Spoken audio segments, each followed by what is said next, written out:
എല്ലാവർക്കും നമ്മുടെ പുതിയ വീഡിയോയിലേക്ക് സ്വാഗതം. ഇന്നത്തെ നമ്മുടെ റെസിപ്പി നല്ല അടിപൊളി ടേസ്റ്റി ആയിട്ടുള്ള ഒരു സ്നാക്സ് ആണ് കേട്ടോ. മുട്ട പപ്സിൻ്റെ ഒക്കെ ഒരു രുചിയിൽ, എന്നാലും മുട്ട പപ്സ് ഉണ്ടാക്കുന്ന അത്രയും ഓയിലും അതുപോലെ തന്നെ അത്രയും സമയമൊന്നും എടുക്കാതെ സിമ്പിളായിട്ട് ഈസി ആയിട്ട് നമുക്ക് ചെയ്തിട്ട് എടുക്കാൻ പറ്റിയ ഒരു സ്നാക്സ് ആണ് കേട്ടോ. ചായയുടെയൊക്കെ കൂടെ ഈസി ആയിട്ട് നമുക്ക് റെഡിയാക്കിയിട്ട് എടുക്കാൻ പറ്റിയ ഈ ഒരു സ്നാക്സിൻ്റെ റെസിപ്പി ഒന്ന് കണ്ടു നോക്കാം.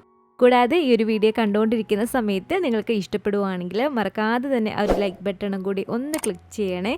ചാനലൊന്ന് സബ്സ്ക്രൈബ് ചെയ്ത് സപ്പോർട്ടും കൂടി ചെയ്യുക.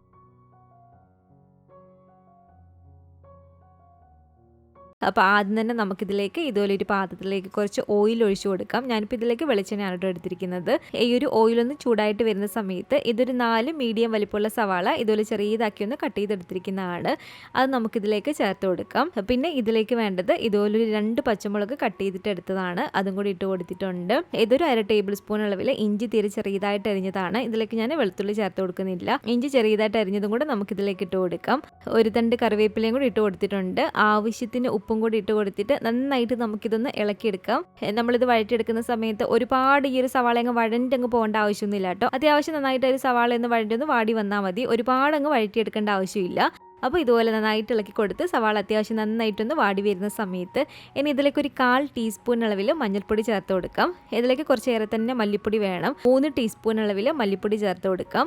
1.5 ടീസ്പൂൺ അളവിൽ മീറ്റ് മസാല ആണ് കേട്ടോ ഇത്. അതുപോലെ തന്നെ ഒരു 1/2 ടീസ്പൂൺ അളവിൽ കുരുമുളക് പൊടിയും ഇതൊരു 3/4 ടീസ്പൂൺ അളവിൽ പെരിഞ്ജീരകത്തിൻ്റെ പൊടിയാണ്. ഈ ഒരു പൊടികളും ചേർത്ത് കൊടുത്തിട്ട് നന്നായിട്ട് ഇതൊന്ന് ഇളക്കിയിട്ടെടുക്കുക. പൊടികളുടെ ഒരു പച്ചച്ചുവയൊന്ന് മാറി വരുന്നിടം വരെ ഇതുപോലൊന്ന് ഇളക്കിയെടുത്തതിന് ശേഷം ഒരു മീഡിയം വലിപ്പമുള്ള തക്കാളിയുടെ പകുതി തക്കാളിയാണ് കേട്ടോ ഇത്. അത് ഇതുപോലെ ചെറിയതാക്കി കട്ട് ചെയ്തതും കൊണ്ട് നമുക്കിതിലേക്ക് ഇട്ട് കൊടുക്കാം. എന്നിട്ട് ഒരു തക്കാളിയും ചേർത്ത് കൊടുത്തിട്ട് നന്നായിട്ട് ഇതൊന്ന് ഇളക്കിയിട്ടെടുക്കുക. തക്കാളി നല്ലപോലെ തന്നെ ഇതിൽ കിടന്നൊന്ന് കുക്കായിട്ട് വരണം. ആ ഒരു തക്കാളിയുടെ ഒരു പച്ചച്ചുവയൊക്കെ മാറി അത്യാവശ്യം ഇതുപോലെ നന്നായിട്ടൊന്ന് കുക്കായിട്ട് വരണം കേട്ടോ. ഇതിലേക്ക് 1 ടേബിൾ സ്പൂണോളം മാത്രം നമുക്കിതിലേക്ക് കുറച്ച് വെള്ളം ഒഴിച്ച് കൊടുക്കാം. ആ ഒരു പൊടികളുടെ ഒരു കുത്തലൊക്കെ ഒന്ന് മാറാൻ വേണ്ടിയിട്ട്. അതുപോലെ തന്നെ ഇതിലേക്ക് ലാസ്റ്റ് കുറച്ച് മല്ലിയിലയും കൂടി ഇട്ട് കൊടുക്കാം കേട്ടോ. എന്നിട്ട് നന്നായിട്ട് നമുക്കിതൊന്ന് ഇളക്കിയിട്ട് എടുക്കാം. അപ്പോൾ തക്കാളി നന്നായിട്ട് തന്നെ കുക്കായിട്ടുണ്ട്. ഇതിന് നമുക്ക് ഫ്ലെയിം ഓഫ് ചെയ്ത് കൊടുക്കാം. ഇനി നമുക്ക് ഇതിലേക്ക് വേണ്ടത് ഇതുപോലെ പുഴുങ്ങിയ കോഴിമുട്ടയാണ്. ഞാനിപ്പോൾ ഇതിലേക്ക് എടുത്തിരിക്കുന്നത് 4 കോഴിമുട്ടയാണ് കേട്ടോ. ഈ ഒരു അളവിൽ നമുക്ക് ഏകദേശം ഒരു 7-8 സ്നാക്സ് വരെ റെഡിയാക്കി എടുക്കാവുന്നതാണ്. അപ്പോൾ ഒരു 4 കോഴിമുട്ട ഇതുപോലെ എടുത്തിട്ട് നമുക്കിതുപോലെ 2 ആയിട്ടൊന്ന് കട്ട് ചെയ്തിട്ട് എടുക്കാം. അപ്പോൾ മുട്ട എല്ലാം തന്നെ ഇതുപോലെ ഞാനൊന്ന് കട്ട് ചെയ്തെടുത്തിട്ടുണ്ട്. അത് നമുക്കൊന്ന് മാറ്റി വെക്കാം. പിന്നെ ഇതിലേക്ക് വേണ്ടത് ഇതുപോലെ ബ്രെഡാണ്. ഞാനിപ്പോൾ ഇവിടെ എടുത്തിരിക്കുന്നത് മിൽക്ക് ബ്രെഡാണ്. മിൽക്ക് ബ്രെഡ് എടുക്കുമ്പോൾ കുറച്ചും കൂടി നല്ല ടേസ്റ്റ് ആയിരിക്കും ഇതിന്. മിൽക്ക് ബ്രെഡ് എടുത്താലും നിങ്ങൾ ഒരുപാടങ്ങ് മധുരമൊക്കെ ഉള്ള ഒരു ബ്രെഡ് എടുക്കരുത്. അത്യാവശ്യം ഒരു നോർമൽ ടേസ്റ്റ് ഉള്ള ഒരു മിൽക്ക് ബ്രെഡ് എടുക്കുന്നതായിരിക്കും കുറച്ചും കൂടി നല്ലത്.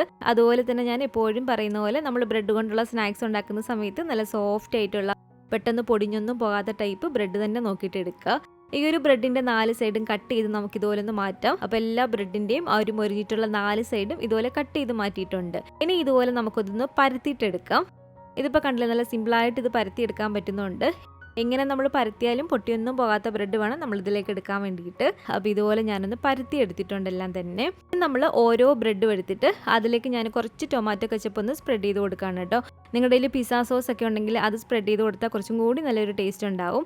അപ്പോൾ ഞാനിപ്പോൾ ഇതിലേക്ക് ടൊമാറ്റോ കെച്ചപ്പാണ് ഇതുപോലെ ഒന്ന് സ്പ്രെഡ് ചെയ്ത് കൊടുത്തിരിക്കുന്നത്.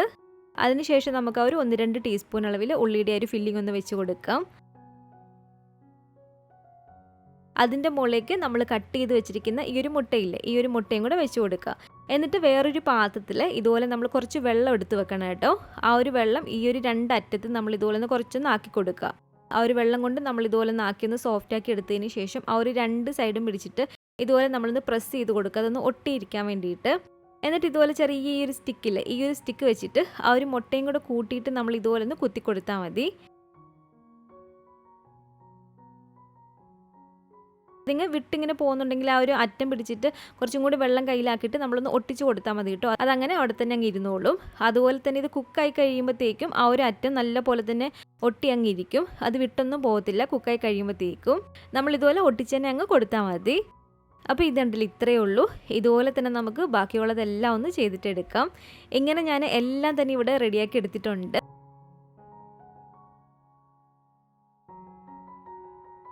ഇനി ഇതുപോലൊരു പാത്രത്തിലേക്ക് ഒരു കോഴിമുട്ട പൊട്ടിച്ചുറ്റി കൊടുക്കാം. അതിലേക്ക് കുറച്ച് ഉപ്പും കുറച്ച് കുരുമുളക് പൊടിയും കൂടി ഇട്ട് കൊടുത്തിട്ട് നന്നായിട്ട് ഇതുപോലെ ഒന്ന് ബീറ്റ് ചെയ്തിട്ട് എടുക്കുക.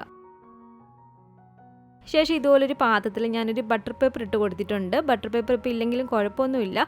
നമ്മൾ കുറച്ച് ഓയിൽ അതിൽ സ്പ്രെഡ് ചെയ്ത് കൊടുത്താൽ മതി. ശേഷം ഇത് വെച്ച് കൊടുത്തിട്ട് അതിൻ്റെ മുകളിലേക്ക് നമ്മളിപ്പോൾ റെഡിയാക്കിയിട്ടുള്ള ഒരു മുട്ടയുടെ ഒരു മിക്സിൽ അത് ഇതുപോലെ നന്നായിട്ടൊന്ന് ബ്രഷ് ചെയ്ത് കൊടുക്കുക കേട്ടോ. നല്ലപോലെ അതിൻ്റെ എല്ലാ ഭാഗത്തും എത്തുന്ന രീതിയിൽ നമ്മൾ ഇതുപോലെ ഒന്ന് സ്പ്രെഡ് ചെയ്ത് കൊടുക്കുക.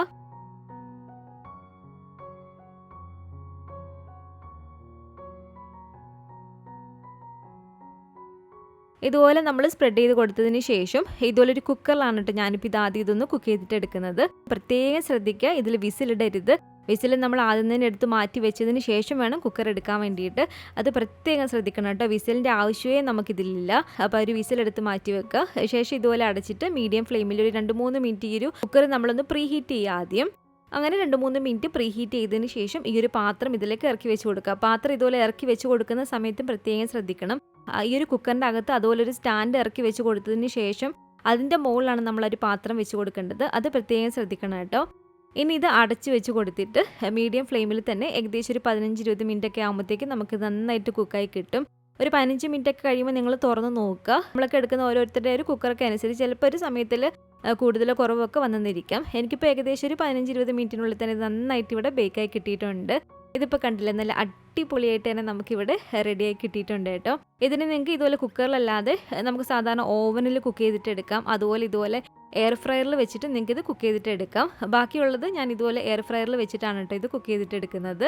എയർ ഫ്രയറിൽ ഇതുപോലെ വെച്ച് കൊടുത്തിട്ട് അതിലേക്ക് ഒരു മുട്ടയൊന്ന് ബ്രഷ് ചെയ്ത് കൊടുക്കുക എല്ലാ ഭാഗത്തും എത്തുന്ന രീതിയിൽ. എന്നിട്ട് നമ്മൾ ഏകദേശം 180-ൽ 7-8 മിനിറ്റ് ഒന്ന് കുക്ക് ചെയ്തിട്ട് എടുത്താൽ മതി. അപ്പോൾ ഒരു 7-8 മിനിറ്റ് ഒക്കെ ആകുമ്പോൾ അതിലൊന്ന് നോക്കുക. കുക്കായിട്ടില്ലെങ്കിൽ കുറച്ച് സമയം കൂടെ വെച്ച് കൊടുത്തിട്ട് നമ്മളത് കുക്ക് ചെയ്തിട്ട് എടുത്താൽ മതി കേട്ടോ. എയർ ഫ്രയറിലാണെങ്കിലും അതുപോലെ ഓവനിലും ഈസി ആയിട്ട് നമുക്കിത് കുക്ക് ചെയ്തിട്ട് എടുക്കാവുന്നതാണ്. അപ്പോൾ എയർ ഫ്രയറിൽ വെച്ചതും ഇവിടെ റെഡി ആയിട്ടുണ്ട്. ആ ഒരു മുട്ട പപ്സിൻ്റെ ഒക്കെ ഒരു രുചിയിൽ ആ ഒരു പഫ് പാസ്റ്റയിലുള്ള അത്രയും ഒരു ഓയിലൊന്നും ഇല്ലാതെ സിമ്പിളായിട്ട് നമുക്കിതുപോലെ റെഡിയാക്കിയിട്ട് എടുക്കാൻ പറ്റിയ ഒരു സ്നാക്സ് ആണ്. അപ്പോൾ സിമ്പിളായിട്ടൊക്കെ ഒരു സ്നാക്സ് ചെയ്യണമെന്നുണ്ടെങ്കിൽ തീർച്ചയായിട്ടും നിങ്ങൾക്ക് ചെയ്ത് നോക്കാൻ പറ്റിയൊരു റെസിപ്പി തന്നെയാണ്. നല്ല ചൂട് കട്ടൻ ചായയുടെ ഒക്കെ കൂടെ ടൊമാറ്റോ കച്ചപ്പിലൊക്കെ മുക്കി കഴിക്കാൻ പറ്റിയ നല്ലൊരു സ്നാക്സ് തന്നെയാണ് കേട്ടോ. അപ്പോൾ ഇതുപോലെ നിങ്ങൾ ട്രൈ ചെയ്ത് നോക്കിയിട്ടില്ലെങ്കിൽ തീർച്ചയായിട്ടും ഉണ്ടാക്കി നോക്കുക. ഉണ്ടാക്കി നോക്കിയിട്ട് നിങ്ങളുടെ അഭിപ്രായങ്ങളൊക്കെ മറക്കാതെ തന്നെ നമ്മുടെ ഈ ഒരു കമൻറ്റ് ബോക്സിലൊന്ന് വന്നറിയിക്കണേ. അതുപോലെ തന്നെ ഈ ഒരു വീഡിയോ ഇഷ്ടപ്പെട്ടെങ്കിൽ മറക്കാതെ തന്നെ ഒരു ലൈക്ക് ബട്ടണും കൂടി ഒന്ന് ക്ലിക്ക് ചെയ്യുക. നിങ്ങളുടെ ഫാമിലിയും ഫ്രണ്ട്സും ഒക്കെ ആയിട്ട് നമ്മുടെ ഈ ഒരു വീഡിയോ ഒന്ന് ഷെയർ ചെയ്ത് കൊടുക്കുക.